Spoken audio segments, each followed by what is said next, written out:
welcome to your deep dive. Today, we're going to be tackling this idea of toughness. Oh, You yeah. sent over some excerpts from Do Hard Things by Steve Magness. Yeah. And Really good book. yeah, it looks like we're going way beyond just those like typical cliches, grit and no pain, no gain. Yeah, you got it. Magness really dives into how our current view of toughness might be more about weeding out the weak than actually helping people become resilient. Weeding out, not building up. Okay, I'm all ears. It's like we've created these systems in sports, work, even parenting, where the focus is on identifying who cracks under pressure, not on teaching people how to handle pressure in a healthy way. So how do we even begin to redefine toughness? Where do we go from here? Well, Magness lays out these 4 pillars of what he calls real toughness, and it all starts with shifting our focus inward. Okay, love it. Lay those pillars on me. All right, so the first pillar is ditch the facade, embrace reality. Okay. Then there's listen to your body, respond instead of react, and finally transcend discomfort. Wow, those are powerful. Yeah. And I'm guessing each one kind of builds on the last. Exactly. It's a journey of self-discovery, really. Okay. And it all starts with that first pillar, ditching the facade. Let's dig into that one. What does it mean to ditch the facade when it comes to toughness? Well, think about it this way. How often do we put on a brave face even when we're struggling? Yeah. How often do we hide our weaknesses or pretend we're not hurting? Oof. Yeah. I think we all do that to some extent. Right. Especially with social media. Yeah. Always showing everyone's highlight reel. Right. And Magness argues that this pressure to appear tough, to never show vulnerability, actually makes us more fragile. Interesting, because we're so busy pretending we never actually develop those skills to cope with difficulty. Exactly. We avoid acknowledging weaknesses. We're afraid to ask for help, all because we don't want to appear weak. Right. But in reality, that's what prevents us from becoming truly resilient. So how do we break free from this facade? Where do we even begin? It starts with self-awareness, recognizing those moments when you're putting on a show, when you're pushing down your true feelings. Magness tells that story about Buddy Edlin, the runner who meticulously tracked his training but was terrified to rest. Yes. Edlin's obsession with data was a way to mask his insecurity. Wow. He thought rest was for the weak. Right. When actually, it's essential for anyone who wants to perform at a high level. That's such a good point. It's like we've been conditioned to think pushing through fatigue is always the tough thing to do. Right. But real toughness is about recognizing your limits and giving yourself permission to rest and recover. It's about honesty, not bravado. So step 1, get real with yourself. No more hiding behind data or achievements. Exactly. And that leads us to the next piece of ditching the facade, lowering the bar and raising the floor. Okay, I remember that phrase from before, but I need a little help picturing it. Yeah. What does that look like in practice? So instead of always chasing those peak performance moments, focus on making your baseline higher. Okay. Build that solid foundation of consistency. So less about those like dramatic breakthroughs and more about steady, sustainable progress. You got it. It's about developing reliable competence, not just chasing those fleeting moments of greatness. Magness says it's like building a house. Okay. You need a strong foundation before you can add those fancy features. I like that. Right. So ditch the facade, get real with yourself, and then build that strong foundation. Yes. What's next? Next, Magness encourages us to shed perfection, embrace who you are. Ooh, this is starting to sound like some serious self-acceptance work. It is, because real toughness isn't about denying your flaws. It's about recognizing and owning them. Okay. Those things you might not be naturally good at, those areas where you struggle, Right. those are part of who you are. And by trying to hide them, we actually give them more power over us, right? Exactly. It's like trying to stuff a bunch of clutter in a closet. Right. It doesn't disappear. It just takes up space and makes it harder to find what you need. But when we can acknowledge and accept our imperfections, they lose some of their sting. We can start to work with them rather than against them. This takes courage, though, doesn't it? To be open about your vulnerabilities. It does. But remember, we're talking about real toughness here. Right. And real toughness isn't about projecting an image of perfection. It's about having the courage to be authentically you. So step 1 was get real with yourself.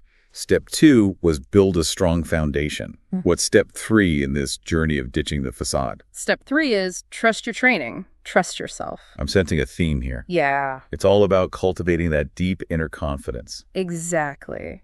Because true confidence comes from putting in the work, from knowing you've prepared to the best of your ability. But there's a difference between working hard out of fear and working hard out of genuine dedication, right? Yes. Like, I could force myself to run 5 miles even though my knee hurts, but that's not really toughness. Absolutely. And I think Magness actually addresses this with a really thought-provoking experiment about learn helplessness. Okay, now I'm really intrigued. Yeah. Tell me more about this experiment. It involved dogs. Oh, no. Were they okay? Yes, they were fine in the end. Okay, good. But the researchers repeatedly exposed the dogs to a mild electric shock with no way for them to escape. Oh, wow. Later, they put those same dogs in a situation where they could easily avoid the shock, but they didn't even try. Wow. That's heartbreaking, but also really fascinating. It highlights how a lack of control can lead to a sense of hopelessness. Okay. Even when options are available. Yeah. And we can apply this to all areas of life. Right. If we're constantly in situations where our efforts feel futile, we can start to believe we're powerless to change anything. So we need to feel like our actions have meaning. Yes. That we have some agency in shaping our circumstances. Exactly. And that brings us back to trusting your training. Yeah. When you consistently put in the effort, you build that belief in your ability to influence outcomes. You start to see the connection between your actions and the results, which builds confidence. It's like creating a positive feedback loop. Yes. Effort builds confidence. Confidence fuels further effort. Precisely. And finally, the last piece of ditching the facade is about developing a quiet ego. This seems a little counterintuitive to the whole idea of toughness, doesn't it? Right. We often associate toughness with a big, bold personality. Yeah. But Magness argues that true confidence doesn't need to shout. Okay. It's quiet, it's grounded, it's about that inner knowing. So less about proving yourself to others and more about that deep sense of self-assurance. Exactly. A quiet ego is secure enough to acknowledge its limitations, to learn from others, to collaborate without feeling threatened. This is making me think of that old saying, empty vessels make the most noise. I like that. Yeah. And it ties into this whole idea of ditching the facade. When we're no longer trying to project an image of perfection, we're free to focus on genuine growth and connection.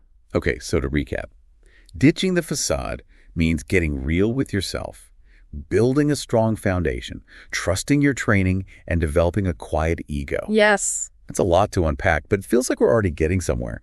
What's next on our journey to understanding real toughness? Next, we move on to the second pillar of real toughness, listen to your body. This one is all about tuning into those subtle internal signals we often ignore. You know, it's funny because earlier we were talking about how sometimes we try to hide our feelings or pretend we're not struggling. Fix that facade. Exactly. But now with this pillar, it's like we're being asked to do the complete opposite, to actually pay attention to what our body is trying to tell us. Precisely. It's a shift from ignoring or suppressing those internal signals to actually embracing them as valuable sources of information. I remember you mentioned that Magness compares our emotions to a car's fuel gauge. It's not just telling us we're empty, but how much we have left in the tank. Right. And just like we wouldn't ignore a low fuel light and keep driving, we shouldn't ignore those internal signals that we're pushing ourselves too hard or that something isn't quite right. But how do we get better at recognizing those signals? Sometimes it feels like they're whispering and it's hard to hear them over all the noise of daily life. It takes practice for sure. But one of the first steps is simply becoming aware of the sensations in your body. Yeah. Where do you feel them? What's the quality of the sensation? Is it sharp, dull, achy? It's like becoming a detective of your own inner landscape. Exactly. And as you get more attuned to those subtle cues, you'll start to notice patterns. Maybe you realize that you always get a tension headache before a big presentation, or that your stomach starts churning whenever you're about to have a difficult conversation. So it's not just about feeling our emotions, but about understanding what they're telling us, like what those sensations might mean in a particular context. Exactly. Magness suggests thinking of our emotions as messengers, not dictators. Okay, I like that. So they're providing us with valuable information, but they don't have to control our actions. Precisely. A feeling of anxiety, for example, doesn't automatically mean you need to avoid a situation or give up on a goal. It might just be a signal to pause, to take a few deep breaths, to reassess the situation. Exactly. Or maybe it's a cue to adjust your approach, to ask for support, or to set some boundaries. This makes me think about that study you mentioned earlier, the one about the Capilano suspension bridge. Oh, yes. The classic example of misinterpreting internal signals. Exactly. The men on the bridge were feeling their hearts racing, but they mistook fear for attraction because of the attractive researcher. It just goes to show how easily we can misinterpret those internal signals, especially when we're not paying close attention. So what are some other strategies for becoming more fluent in the language of our body? besides just noticing the sensations? Well, Magness talks about the power of labeling. Research actually shows that when we label our emotions, we decrease their intensity. Wow, really? Just by putting a name to it? It seems too simple to be true, right? But there's something about the act of naming the emotion that helps us detach from it a bit. Instead of getting swept away by a feeling of panic, for example, we might say, okay, I'm noticing a sense of anxiety in my chest. It creates some space between you and the feeling. Exactly. And that space allows us to respond more thoughtfully rather than just reacting impulsively. So we're noticing the sensations, we're labeling them. What else? The other key piece is considering the context. A racing heart could be fear, but it could also be excitement or anticipation. It all depends on the situation. So we need to factor in what's going on around us, what our goals are, even our past experiences. Right. All these things contribute to how we interpret those internal signals. This is making you realize that listening to your body isn't just about physical sensations. Yeah. It's also about paying attention to your thoughts and your energy levels. Absolutely. It's about noticing when your mind is racing, when you're feeling drained, when you need to take a break. Those are all valuable signals from your body. Okay, so we're becoming detectives of our inner landscape. We're labeling our emotions, and we're considering the context. What's the ultimate goal of all this? What does it mean to truly listen to your body? It's about developing a more nuanced and compassionate relationship with yourself, recognizing that your feelings are valuable, guides, not enemies to be conquered. And using that information to make informed decisions about how to move forward. Exactly. It's not about becoming overly sensitive or letting your emotions rule your life. It's about gathering information and using it wisely. I love that. Yeah. Okay, so we've ditched the facade and we're learning to listen to our body.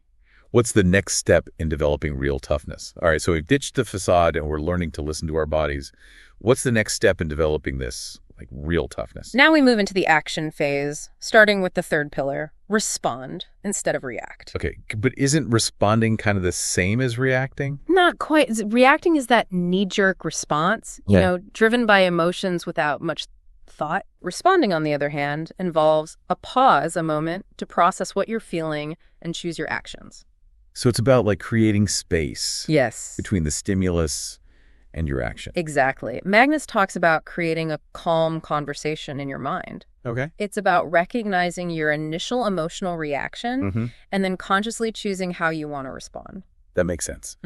But how do we actually do that? Especially when we're in those high pressure moments. Yeah. Where everything feels urgent. It starts with developing self-awareness, which we've already talked about. Right. You have to be able to recognize those initial reactions, those impulses to fight, flee, or freeze. Right, because if you don't even realize you're reacting, you can't really choose a different response. Exactly. Once you're aware of the reaction, then you can start to create that space for a calmer, more reasoned response. So it's like hitting the pause button on your emotions, taking a step back to assess the situation. Precisely. And from that place of pause, you can start asking yourself some key questions, like, what's the most helpful way to respond in this situation?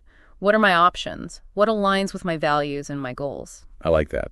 It's about taking back control instead of letting your emotions just kind of dictate your actions. You're getting it. And one technique Magness suggests for developing this respond muscle is practicing mindfulness. Oh yeah, mindfulness is so trendy these days. Right. But how does it actually help in this context?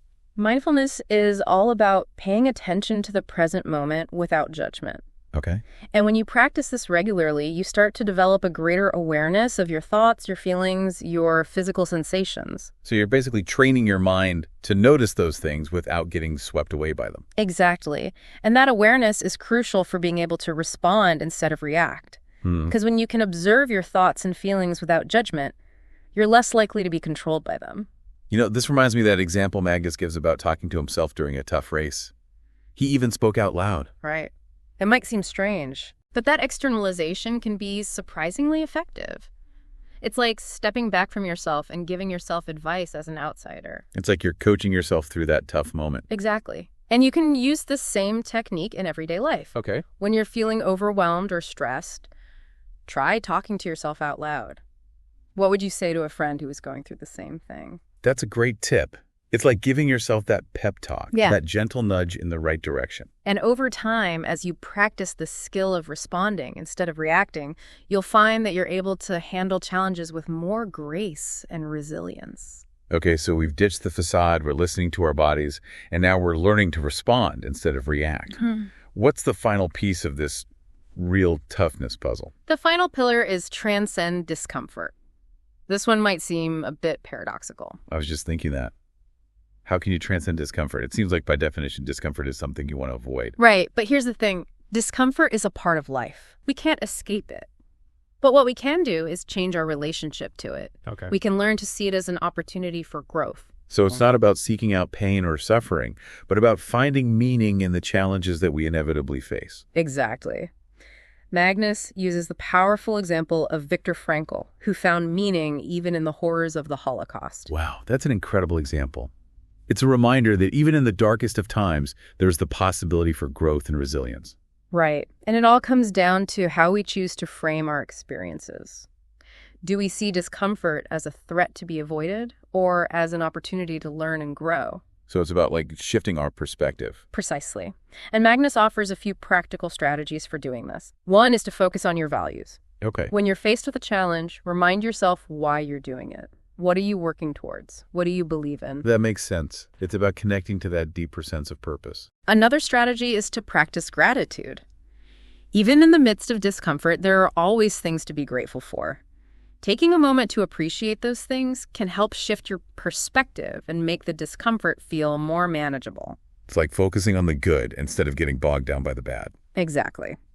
And finally, Magness talks about the importance of self-compassion. Okay. When you're going through a tough time, treat yourself with the same kindness and understanding you would offer a friend. That's so important. We often judge ourselves so harshly, especially when we're struggling. Right. But self-compassion is a crucial part of real toughness.